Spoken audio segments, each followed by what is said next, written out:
आमची जरा पार्टी चालू होती. ही आमच्या टोळीतली सगळ्यात हुशार विद्यार्थी आहेत.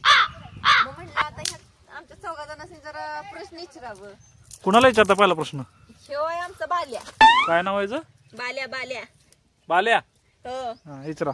बाल्या, आपला राष्ट्रीय पक्षी कुठला आहे रे? राष्ट्रीय पक्षी मोर आहे. बरोबर. ह्यो आहे आपला शिद्या. शिद्या, राष्ट्रीय फळ कुठलं आहे रे? आंबा. बरोबर. हा आहे आपला चिंचॉंग. चिंचॉंग, राष्ट्रीय फुल कुठलं आहे रे बाळा? कमळ. बरोबर. आणि आमच्या ह्या ग्रुप मधला सगळ्यात हुशार विद्यार्थी म्हणजे आमचा किसना. काय नाव आहे? किसना. भाऊ कृष्णा. विचारा. किसना, जंगलाचा राजा कोण आहे रे? बिबट्या.